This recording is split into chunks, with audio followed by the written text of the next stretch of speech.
स्वागत है कार्यक्रम में आपका एक बार फिर से। निफ्टी थोड़ा सा हल्का सा एक डाउन पुश आया है, करीब करीब 24,131 और 7 अंक नीचे, बट निफ्टी बैंक 49,700 के स्तर पे ऑलमोस्ट डेलो की ट्रिजेक्टरी के आसपास ट्रेड करता हुआ। इस बीच हमारे साथ बिग मार्केट वॉइसेस की घड़ी में आज देवेंद्र चौकसी जुड़ चुके हैं। अब देवेंद्र जी नमस्कार, कार्यक्रम में स्वागत है। और इंटरेस्टिंग रहा आई थिंक जो वीकेंड पे सैटरडे नाइट का जो डेवलपमेंट था, जो संडे और इनफैक्ट मंडे बाजार में एक स्टेबिलिटी आने की कोशिश करी, but clearly I think that issue, वो उस इशू ने एक ग्लोबल मार्केट्स और हमारे बीच में एक डाइवर्जेंस क्रिएट कर दिया है। कल भी ऐसा रहा, आज भी आई थिंक ये एक्सपायरी थोड़ा सा हमको बचा रही है, अदरवाइज सेंटिमेंट लो ही लग रहे हैं। देवेंद्र जी, ये नॉर्मलिटी जो है वो कब तक आएगी, और आपको लगता है कि अभी इस इशू को लेकर बाजार थोड़ा सा टाइम स्पेंड इस रेंज में करे? आपका व्यू? तो good afternoon Virender. I think एक तो सबसे पहले ट्रंकेटेड वीक है, so certainly I think we are not going to be seeing enough amount of activity, stock participation. दूसरी तरफ हम बाजार के अंदर देख रहे हैं कि I think sector rotation, stock rotation की प्रक्रिया अभी चालू है, बिकॉज ज्यादातर कंपनी के जिसके नतीजे आ चुके हैं उनके अंदर definitely I think the profit booking stroke rotation of money is now already started taking place. तीसरी चीज जो मैं ऑब्जर्व कर रहा हूँ कि ये साल के अंदर अभी हाई बेस इफेक्ट रिफ्लेक्ट होनी शुरू हो गई है। गए साल के अंदर एक ऐसी परिस्थिति थी कि जिसके अंदर लोअर बेस के ऊपर हायर ग्रोथ दिख रहा था। आज की तारीख के अंदर हायर बेस के ऊपर जो ग्रोथ दिख रहा है वो मॉडरेट ग्रोथ दिख रहा है। सो ऑब्वियस है कि जो वैल्यूएशंस कंपनी के जो दाम है कंपनियों के, वो दाम शायद थोड़े बहुत करेक्ट होने जरूरी बनते हैं, because I think on last year it was a higher calculation of growth. इस साल के अंदर growth assumption itself is I think temper it down. So मेरा ऐसा मानना है कि to a greater extent because of this reason market के अंदर थोड़ा बहुत प्रॉफिट बुकिंग आना संभवित है। और जो स्टॉक के अंदर हाई पी है, जहाँ पे हाई वैल्यूएशन है, वो सबसे पहले आई थिंक सेक्टर रोटेशन या स्टॉक रोटेशन के दायरे में अंदर एंटर हो जाएंगे। तो मैं ऐसा समझता हूँ कि I think current month is likely to go like this only, क्योंकि काफी हद तक आई थिंक पोर्टफोलियो चर्निंग का प्रोसेस चालू है, including from mutual fund side also. जहां तक जो इंडेक्स स्टॉक का सवाल है, फ्रंटलाइन स्टॉक का सवाल है, वो स्टॉक के अंदर मुझे कोई ज्यादा दिक्कत नहीं दिख रही है, because I think those companies are relatively not premium priced. I think they are basically I think price better than I think the mid cap and small cap stocks. तो शायद मैं ऐसा समझता हूँ कि बड़ी कंपनियां हैं जिसके अंदर ग्रोथ की अपॉर्चुनिटी अच्छी दिख रही है, तो वहां पे शायद बाइंग रिटर्न हो सकता है इन अ क्विक सक्सेशन। सो मैं ऐसा समझता हूँ कि आई थिंक ये करेक्शन इन द प्राइस या fall in the price may be due to the MSCI kind of index inclusion exclusions. मैं ऐसा समझता हूँ कि आई थिंक ये correction in the price for the large cap companies, particularly जो Nifty 50 के अंदर है, उनके लिए आई थिंक शायद एक correction in the price will be a buy opportunity for investors. अच्छा देवेंद्र जी, जो एक दो स्पेस ऐसे थे जिनको हम काफ़ी हाई पी पर एंटरटेन करते थे, रियल स्टेट एंसिलरी में, इस बार उनमें कूलिंग ऑफ बहुत अच्छी हुई है, और मेरे ख्याल से ऐसी कूलिंग ऑफ फर्स्ट या सेकेंड टाइम इनके एंटायर करियर में हो रही है। Look at Astral in 2 sessions, 3 sessions, और इनफैक्ट एंटायर वीक बहुत शेडिंग हुई है यहाँ पर Devendra ji. Same is the case with Polycab. Numbers अच्छे नहीं थे, मार्जिन्स पे प्रेशर था, क्लियरली विजिबल था, वॉल्यूम्स थोड़े से कम हुए थे। आपका टेक इस वक्त पॉलीकैप पे, एस्ट्रल पे, और specially this real estate ancillary space? आप जो बिल्डिंग मटेरियल स्पेस की हम जो बात कर रहे हैं, ancillary companies to attach to the prospects of real estate, उनके अंदर मैं कोई नेगेटिव ट्रेंड नहीं देख रहा हूँ। सबसे पहली बात, I think the names which you mention they are actually good companies. However, जैसे पहले भी हम लोग ने पास में बात की है कि good companies but at a premium price.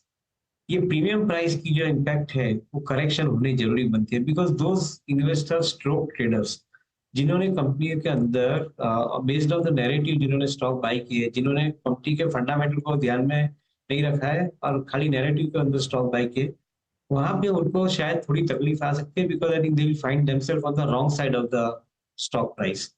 मैं मानता हूं कि अगर पॉलीकेट और अस्ट्रल जैसी कंपनी के अंदर प्राइस करेक्शन आता है, it would be an excellent opportunity for long term investors, क्योंकि ये प्राइस करेक्शन बहुत जरूरी है। Fundamentals of this company remains absolutely intact.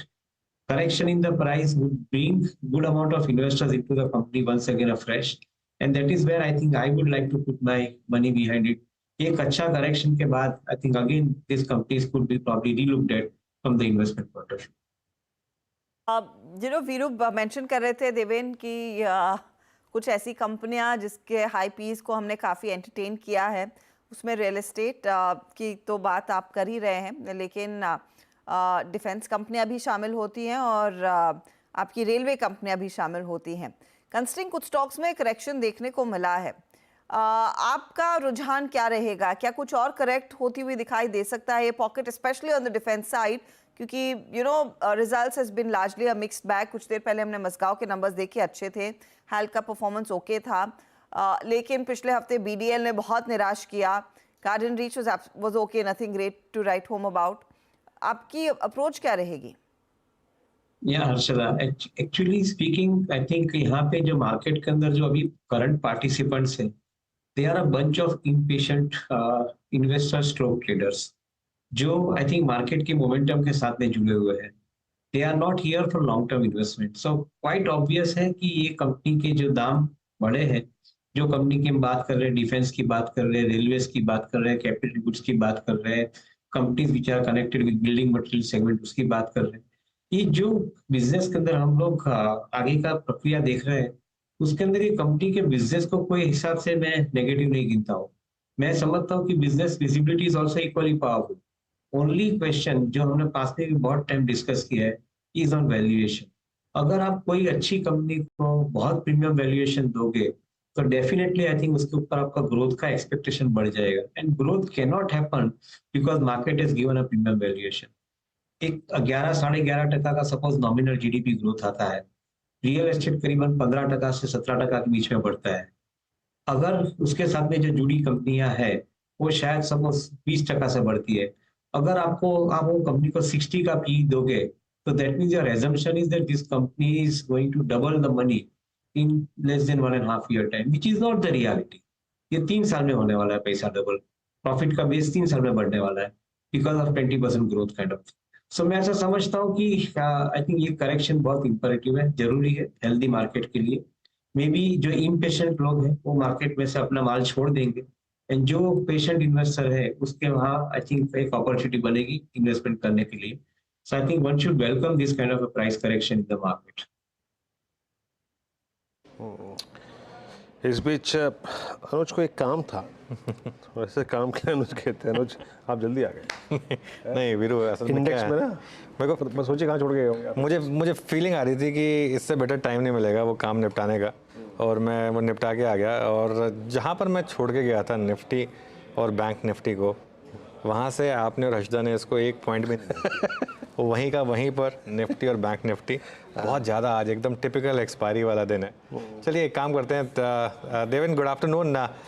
Deven एक चीज़ जो आपसे पूछनी है मुझे, HDFC बैंक अब यहाँ पर क्या करें, क्योंकि बहुत लोगों को लग रहा है कि फाइनली वो MSCI वाला फैक्टर भी आ गया। अब क्या ये स्टॉक यहाँ से अपनी अंडर परफॉर्मेंस खत्म करेगा या अभी भी अंडर परफॉर्मर ही रहेगा? आपका क्या व्यू है? Yeah, Anuj, I think good question. Based on my understanding on the subject, जब भी कोई कंपनी MSCI जैसे इंडेक्स में से एक्सक्लूड होती है तो उसके अंदर से कौन बाहर पहले निकलता है? जो ट्रेडेड फंड है वो सबसे पहले बाहर निकल जाते हैं, बिकॉज उनका काम ही है I think to get I think the trading position to the market, तो निकल जाते हैं। And I think who enters into this particular counter? The investors enters into the counter. In my view point, being other fundamentals remain same, उसके अंदर कोई ज्यादा बदलाव नहीं है। Prospects for banking sector as a whole, I think, remains absolutely convincing to me. Save and accept, I think, the situation of cost of deposit in that given period, but वो भी लंबा टाइम के लिए नहीं है। तो मैं ऐसा समझता हूँ कि I think overall opportunity banking क्षेत्र के अंदर अच्छी है। And if you cannot buy banks like SBI and HDFC Bank in current times, probably I think when the market starts trading at premium, जब मार्केट को प्रीमियम में trade करना शुरू करेगा तभी ये कंपनियां एक्सपेंसिव बनेगी। मैं ऐसा समझता हूँ कि because there fundamental strength is strong, I would probably go for it. Market के अंदर कोई भी प्राइस करेक्शन आता है that becomes an investment opportunity for investor in counters like HDFC bank, in counter like SBI, for that matter ICICI, Bajaj finance, These are some of the names I think which have proven business model. So उसके अंदर I think मुझे कोई ज्यादा तकलीफ नहीं दिखती है. On the contrary, I think price correction is a big opportunity for investors. Okay, chemical stocks में बड़ी करेक्शन आई आरती इंडस्ट्रीज की उस कॉन कॉल के बाद देवेन, आपने कैसे रीड किया इसको और क्या आप यहाँ पर कोई स्टॉक बाय करेंगे? सो जो केमिकल कंपनीज के नतीजे भी अनुज आए हैं उसके अंदर थोड़ा मिक्स है. I think in some of the companies cases I think the pipeline inventory is cleared and as a result of which I think they don't have the overhang of high cost of material in their pipeline, because of which I think ये अगले समय के अंदर उनको अभी profit margin protect होते दिख रहा है. At the same time, I think demand scenario remains by and large very robust, I think, for most of the companies. In fact, every single company is basically talking about, I think, better times going forward for them. So मैं ऐसा समझता हूँ कि selectively, I think some companies will remain good. Within our selection criteria, I think we have found few companies interestingly positioned, and one among them is PI Industries. हमें ऐसा लग रहा है कि I think this particular company के अंदर आगे आने के समय के साथ में एक अच्छी opportunity बनती है because of their business model per se itself. And at the same time, I think their customers are now picking up the material, which is giving them the better amount of runway for the purpose of, I think, seeing the growth. So I guess, I think this is a company which one can look at. Similarly, there are other companies in the chemical segment particularly. Maybe I think though it is not directly connected to the specialty chemical, but still I think in pharma segment with API business, DVs could become, I think, one of the better choice for investors. Rest of the other smaller companies, they are still vulnerable. We also looked at likes of SRF, I think promising, but at the same time, I think the commoditized margin के कारण शायद इतना growth immediately नहीं देखने मिले ऐसा हमें लग रहा है. But फिर भी I think this company looks even a little bit more promising than what it was before in last 2 quarters. So maybe selective companies का ध्यान देना चाहिए ऐसा मेरा मानना.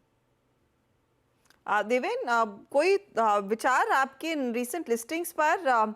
कल हमने 2 धमाके देखे, यूनिकॉमर्स और ऑफ कोर्स ब्रेन बीज. उससे पहले ओला इलेक्ट्रिक, और ओला इलेक्ट्रिक में हम सब जानते हैं लिस्टिंग के बाद बहुत बड़ा मूव देखने को मिला है, भले एक बहुत ही शांत लिस्टिंग होती हुई दिखाई दी. कुछ पिक किया है इन तीनों में? So Arshada, I think each of the companies have a unique business model to talk about, and certainly I think they are the ones. I think that is why one of the reason for which कि जो liquidity है market के अंदर वो ये नए ideas को chess कर रही है. आज की तारीख में कोई भी नए फंड के अंदर इंक्लूजन लाना है कोई भी स्टॉक का, they definitely want, I think, a different kind of a space. They don't want to see the same kind of a space in which they want to increase the exposure. So to a greater extent, I think likes of Ola, likes of e-commerce, likes of Sky, I guess I think these kind of companies, they remain relatively a different kind of a business model, which is why उनका portfolio के अंदर समावेश हो रहा है. अगर ये company के अंदर इमीडिएटली प्रॉफिट आने की कैसे संभावना बनती है, one can't even argue for it at this point of time. Maybe a couple of quarters after, it will be more meaningful discussion after we understand from management all of these issues. But overall, I think for the sake of creating exposure, I think money is going into these companies. चलिए देवेन, बहुत बहुत शुक्रिया इस कार्यक्रम में आप शामिल हुए और सभी इंडस्ट्रीज पे सेक्टर्स पर अपना व्यू शेयर किया. आपने बहुत बहुत शुक्रिया. चलिए अभी काम करते हैं यहाँ पर